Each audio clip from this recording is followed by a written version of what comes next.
గురువుగారు, ఆలయ త్రయం అంటే ఏమిటి? ఆ మూడింటి ప్రత్యేకత ఏమిటి? త్రయము అంటే మూడు. ఈ మూడు ఆలయాలే. కలియుగంలో కూడా ఈ మూడు ఆలయాలని ప్రతి వాళ్ళం కూడా సందర్శించాలి. పెద్దలు చెప్పారు సనాతన ధర్మంలో. ఏమిటండి ఆ మూడు ఆలయాలు? ఒకటి అందరికీ తెలిసినటువంటిది దేవాలయం. వీలుంటే రోజు వెళ్ళు, లేదా కనీసం వారానికి ఒకసారైనా, 4 రోజులకు ఒకసారైనా, కనీసం పండగలప్పుడైనా దేవాలయానికి వెళ్ళు. ఇంట్లోనే పూజ చేసుకుంటాను కదండి, ఇంట్లో ఉన్న దేవుడే అంతటా ఉన్నాడు కదండి. మళ్ళీ దేవాలయానికి ప్రత్యేకత అంటే దేవాలయంలో ప్రాణప్రతిష్ఠ జరుగుతుంది. నీ ఇంట్లో ప్రాణప్రతిష్ఠ లేదు. దేవాలయంలో మంత్రసహితంగా అనేక మంది పీఠాధిపతులు వీళ్ళు మంత్రసహితంగా అక్కడ ప్రాణప్రతిష్ఠ చేశారు.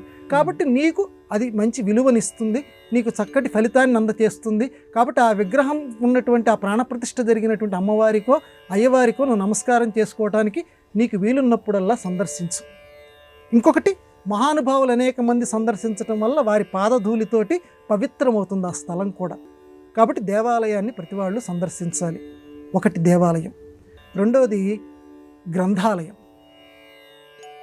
ఇది కూడా సనాతన ధర్మాలు అంటే దేవాలయానికి ఎంత విలువ ఇచ్చారో మన సంప్రదాయంలో గ్రంథాలయానికి కూడా అంత విలువనిచ్చారు. అంటే పుస్తక పఠనాలయం. ప్రతి వాళ్ళం కూడా ప్రతిరోజు ఎంతో కొంత పుస్తకాన్ని చదవాలి. ఎంతో అంటే ఈ ఆధునిక సాంకేతిక యుగంలో కూడా ఈ మాట అందరికీ శిరోధార్యం. ఏదో ఒక పుస్తకం, నీకు నచ్చినటువంటి పుస్తకం మొత్తం చదివినా సంతోషమే, లేకపోతే కొంత అయినా చదివినా సంతోషమే. ఆంధ్రకేసరి టంగుటూరి ప్రకాశం పంతులు గారు రోజుకి కొన్ని గంటల పాటు అలా కూర్చొని చదివేవారు. వివేకానంద స్వామి, మనం చరిత్రలు చదువుతుంటే, వాళ్ళ ఆత్మకథలు చదువుతుంటే పొంగిపోతాం.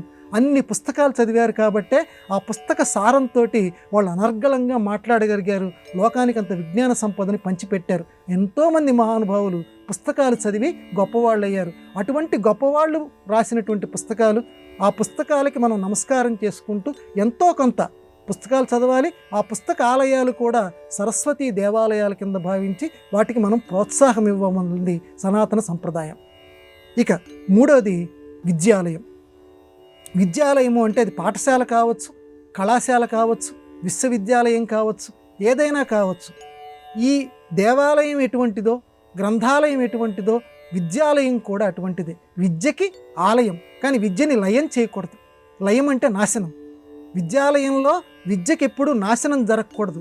విద్య ఒక దేవాలయంలో ఉన్న దేవతకి ఏ రకంగా మనం పూజా పునస్కారాలు జరిపించి ఎంతో మహిమాన్వితంగా ఆవిడ్ని పూజ చేస్తామో, విద్యాలయంలో కూడా గురువుని దేవుడి కింద భావించి, అది ఒక పవిత్రమైనటువంటి దేవాలయం కింద భావించి ప్రతి వాళ్ళం కూడా విద్యని అర్థించాలి, విద్యని నేర్చుకోవాలి.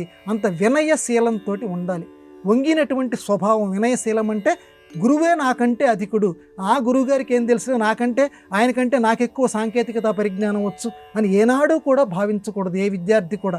ఒకవేళ ఆయనకంటే ఎక్కువగా ఈయనకి సాంకేతికత వచ్చినా గురువుగారి ముందు ఎప్పుడు నేను చిన్నవాడినే అనే భావనతోటి ఉంటే విద్య నీకు చక్కగా వస్తుందని పెద్దవాళ్ళు చెప్పారు. కనుక విద్యాలయంలో చాలా శ్రద్ధగా క్రమశిక్షణతోటి ఉండి అక్కడ సరస్వతీదేవి అర్చనగా చదువుని నేర్చుకో అన్నారు. కాబట్టి ఈ మూడింటికి, విద్యాలయం, గ్రంథాలయం, దేవాలయం, ఈ మూడింటిని ఆలయత్రయము అంటారు. ఈ ఆలయత్రయాన్ని సనాతన సంప్రదాయంలో అందరూ గౌరవించెదరుగాక.